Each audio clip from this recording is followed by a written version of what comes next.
여러분 안녕하십니까? 헬로티비 뉴스입니다. 지난 주말 양주에서는 시장 취임 2주년을 맞아 시민 문답 콘서트가 열렸습니다. 시민들이 지역 현안과 관련해 시장에게 자유롭게 질문하고 시장이 이에 대해 답하는 시간이었는데요. 특히 시내버스 부족 등 교통난에 대한 다양한 질문과 답변이 오갔습니다. 보도에 김신혜 기자입니다. 강수현 시장과 시민 등 300여 명이 양주 옥정 호수공원에 모였습니다. 민선 8기 2주년을 맞아 자유롭게 소통하기 위해 마련된 자리입니다. 이날 주요 화두 가운데 하나는 교통 문제였습니다. 한 시민은 옥정 회천 등 신도시 개발로 인구가 빠르게 느는 데 반해 버스 노선 등은 턱없이 부족하다며 대책 마련을 요청했습니다. 지하철 7호선 연장도 개통까지 적어도 2년 이상 남았기 때문입니다. 지금 서쪽에 독바위 쪽에 입주하는 단지가 4,500가구가 입주하고 있거든요. 근데 거기에 노선이 101번 딱 하나 다니고 있습니다. 이게 간격이 35분, 40분마다 다니거든요. 도저히 이용할 수가 없는 간격이라고 생각하거든요. 강 시장은 열악한 대중교통 현실에 공감하며 똑버스 운행과 함께 내년에 시내버스 준공영제를 도입할 계획이라고 밝혔습니다. 준공영제가 도입되면 시에서 업체 손실을 보전해야 하지만 실정에 맞게 노선을 조정할 권한이 생기기 때문입니다. 내년부터는 만약에 준공영제를 실시하게 되면 그런 부분 노선 조정권도 사실 우리 시에서 가질 수가 있기 때문에 하여튼 하나하나 그런 부분은 좀 사실 우리 시민들이 최대한 편리하게 또 이용할 수 있도록 노력을 하겠습니다. 사실 지하철 1호선과 GTX 신호선이 지날 회천중앙역 신설이 어떻게 진행 중인지에 대한 질문도 나왔습니다. 강 시장은 2027년 개통을 목표로 협의 중이라고 설명했습니다. 지금 금년도에 일단 9월쯤에 발주해서 일단 업체를 12월에 선정을 하고 그래서 내년도 상반기에는 착공을 해서 일단 저희가 2027년 상반기에 일단 마무리하는 거로 해서 일단 우리 철도공사하고 협의를 하고 있습니다. 또 강 시장은 발전이 더딘 서부권에도 임기 안에 교통망을 확충하겠다는 의지를 내비쳤습니다. 꼭 서부권에 제가 임기 중에 해결하고 싶은 것은 의정부 지금 녹양동 쪽부터 해서 연결되는 도로 그리고 저기 우리 양지역에서 연결되는 도로하고 또 광적에서 나올 수 있는 우회 도로를 어떻게든지 개설해서 일단 교통 문제부터 좀 해결해줘야. 이외에도 이날 시민문답 콘서트에서는 자전거 도로 관리 부족과 옥정 물류창고 이슈, 주차장 부족 문제 등 건의사항이 이어졌습니다. 임기 반환점을 맞은 강 시장이 다양한 시민의 소리를 앞으로 어떻게 시정에 반영해 나갈지 주목됩니다. 헬로티비 뉴스 김신혜입니다. 양주시 장흥면의 한 어린이집에서 교사가 3살 아이를 학대한 정황이 포착돼 경찰이 수사에 나섰습니다. 경기 북부경찰청에 신고가 접수된 건 지난달 27일인데요. 어린이집 담임교사가 아이를 때리고 아동학대했다는 내용의 학부모 신고였습니다. 사건을 접수한 경찰은 어린이집 CCTV를 수거해 갔으며 해당 영상에는 학대 정황이 담긴 장면이 포착된 것으로 전해집니다. 가해 의심을 받는 교사는 담임 2명과 보조 1명 등 3명으로 해당 교사들은 지난 30일자로 면직 처리된 것으로 파악됐습니다. 경찰은 구체적인 학대 상황 등을 수사하고 있으며 양주시는 수사 결과에 따라 어린이집에 행정처분을 내릴 방침입니다. 의정부시가 오는 9일부터 20일까지 각동 주민자치회 주최로 주민총회를 개최한다고 밝혔습니다. 주민총회는 주민자치회에서 수립한 자치계획을 주민들에게 보고하고 투표를 통해 최종 자치계획을 결정하는 자리인데요. 이번 총회에서는 2025년 자치계획 실행 사업과 주민참여 예산 사업을 결정할 예정입니다.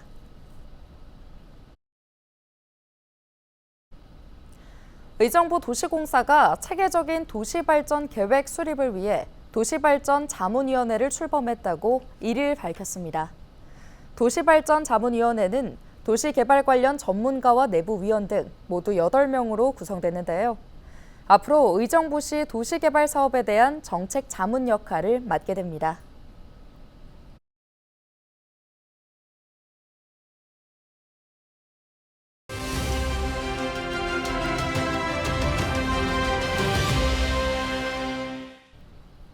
일기 신도시 지자체들이 9월까지 선도지구 공모에 나선 가운데 사업성이 있는 선도지구가 나올지 걱정하는 시선들이 많습니다. 중동 신도시는 주민 동의율과 주차장 여건, 통합단지와 세대수 등 정량평가만으로 선도지구를 선정할 계획인데요. 과연 순항할 수 있을까요? 오늘은 일기 신도시 선도지구에 관해 김인만 부동산 경제연구소 대표와 함께 이야기 나눠보겠습니다. 네, 대표님, 일기 신도시 정비에 다양한 우려가 나오는데 선도지구가 순항할 수 있을까요? 결국에는 재건축이 이제 사업성이 중요한데 사업성이 잘 나오려면 용적률을 좀 많이 뽑아야 됩니다. 일반 분양이 많이 나와야 되고 일반 분양가를 높게 책정을 해서 조합원들 부담을 내려줘야 되는데 일반 분양을 많이 뽑으려면 용적률이 좀 낮은 단지들이어야 되는데 용적률이 낮은 신도시가 분당하고 일산 신도시가 대표적인 예가 될 거고요. 나머지 평촌, 삼본, 중동 신도시는 기본적인 용적률이 높기 때문에 일반 분양 자체가 많이 나오기는 좀 어려운 구조를 가지고 있습니다. 두 번째는 분양가를 높게 받아야 되는데 분양가를 높게 받으려면 주민들의 소득 수준이라든지 높은 분양가를 소화할 수 있는 능력이 돼야 되는데 그게 가능한 신도시가 분당 신도시밖에 없거든요.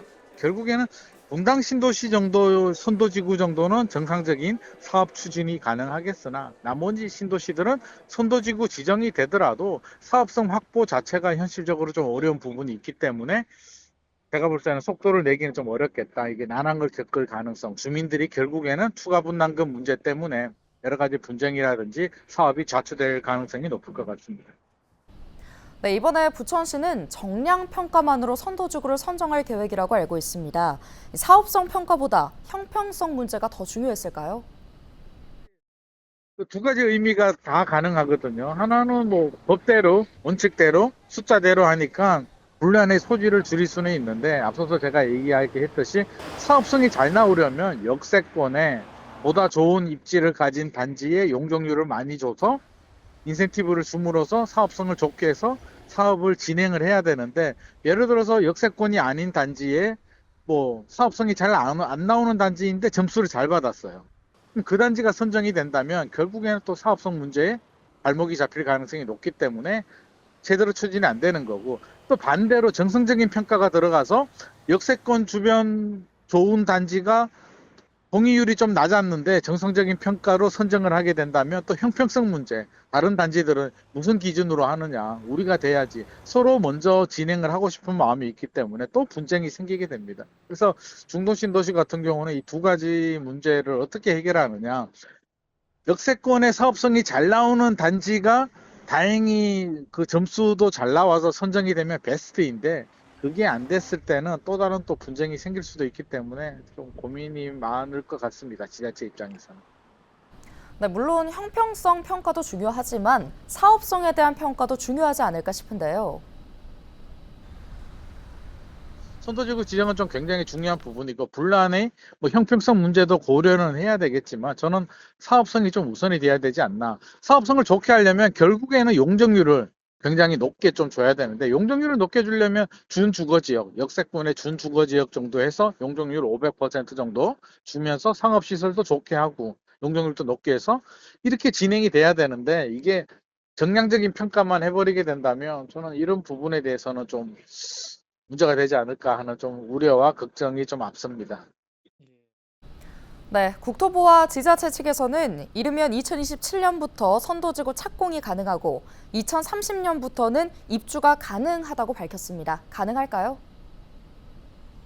일반적인 문제가 없이 분쟁이 없이 진행이 되더라도 최소한 10년은 걸립니다. 그러면 저는 가능한 일정으로 이게 우리 국민들은 또 주민들은 3년, 5년 안에 하라는 건 아니거든요. 10년이 걸리더라도 차질 없이 진행이 돼서 모든 신도시들이 20년, 30년 프로젝트를 가지고 진행을 해서 제대로 하는 게 중요한 거지. 안 되는 목적을 설정해서 이게 공수표를 날리게 된다면 결국엔 또 신뢰를 잃어버리는 결과가 나올 수도 있기 때문에 저는 실현 가능한 일정을 좀 제시해 줬으면 굉장히 좋겠다. 그래서 제대로 하는 게 중요하다는 말씀 드리고 싶습니다.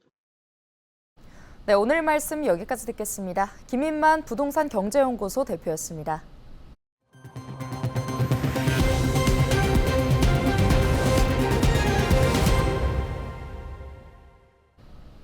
국토교통부 대도시권 광역교통위원회가 오는 12일 제4차 대도시권 광역교통 시행계획 변경 공청회를 열고 서울 지하철 5호선 연장 등 전국 6개 광역철도 사업 반영 의견을 청취합니다. 이번 변경안에는 그동안 추가 검토 사업이었던 서울 지하철 5호선 김포 검단 연장 사업을 본 사업으로 바꾸는 안이 포함되는데요. 대도시권 광역교통 시행계획은 광역교통시설의 확충과 광역교통체계의 효과적인 개선을 위해 국토부가 5년 단위로 세우며 지난 2021년 수립한 4차 계획은 내년까지 적용합니다. 5호선 김포 검단 연장 사업은 인천시와 김포시가 검단 구간 노선안 의견 차이를 좁히지 못해 노선안을 아직 확정하지 못한 상황입니다. 인천 시민들은 유정복 인천시장이 추진한 주요 정책 중 대중교통비 지원 사업인 인천 아이패스, 광역 아이패스를 가장 선호하는 것으로 나타났습니다. 민선 8기 인천시가 지난 5일부터 2주간 시민 약 13,000명을 대상으로 설문조사를 실시한 결과 가장 선호하는 사업은 인천 아이패스, 광역 아이패스, 횟수 무제한 대중교통비 지원, 인천발 KTX 2025년 개통 목표 및 GTX-B 올해 3월 착공 순이었는데요. 인천시는 설문 결과를 분석한 결과 시민들이 교통정책과 환경정책에 큰 선호를 보였고 재물포 르네상스, 제2경제도시, 글로벌 톱10시티 등 인천에 대한 자부심과 희망을 나타내기도 했다고 설명했습니다. 인천시는 이번 설문조사 결과를 향후 시정에 반영하는 한편 시민 체감형 정책을 발굴해 나갈 계획입니다. 인천시가 집중호우에 대비해 지하차도를 사전 점검했습니다. 인천시는 국토부 터널 방제 지침 기준으로 U자형 지하차도 31곳에 진입 차단 설비를 설치할 계획으로 이미 설치가 끝난 9곳에 이어 남은 22곳도 내년 상반기까지 설치할 방침인데요. 또 지하차도 통제 기준은 관련 지침에 따라 침수심이 15cm까지 도달했을 때 진입을 막는 것으로 돼 있지만 인천시는 지역별 강우량을 따져 기준을 강화해 운영하고 있습니다. 보통 일반 도로보다 낮은 곳에 위치한 지하차도는 집중호우로 침수가 발생하면 시민 생명과 재산 피해로 직결될 수 있어 주의가 요구됩니다. 인천시가 지역 대기오염 물질 발생 사업자들과 협력해 지난 겨울에 대기오염 물질 168톤을 감축했다고 밝혔습니다. 인천시는 2021년 9월부터 최근까지 37개 대기오염 물질 발생 사업장들과 미세먼지 저감 자발적 협약을 체결한 바 있는데요. 협약 사업장들의 지난 겨울 대기오염 물질 배출량 분석 결과 1년 전보다 먼지 1.2톤과 황산화물 1.1톤, 질소산화물 165.9톤 등 모두 168.2톤이 줄어든 것으로 나타났습니다. 지난 5월 개막한 서울국제정원 박람회가 여름 무더위를 맞아 야간에도 운영됩니다. 서울시는 7월과 8월 2달간 12시에서 저녁 7시까지였던 박람회 운영 시간을 오후 2시부터 밤 9시까지로 변경했다고 밝혔는데요. 특히 해가 진 후에는 정원에 조명이 켜져 한강 야경과 어우러져 멋진 볼거리가 제공됩니다. 더불어 더위에 대비해 그늘막과 쉼터를 추가로 만들고 주변 온도를 낮추는 쿨링포그 기계를 추가로 설치할 예정입니다. 경기도가 세계경제포럼과 4차 산업혁명센터의 성공적인 운영을 위해 협력하기로 했습니다. 김동연 경기도지사는 도담소에서 클라우스 슈밥 세계경제포럼 회장과 4차 산업혁명센터 설립에 관한 협력 협약을 체결했는데요.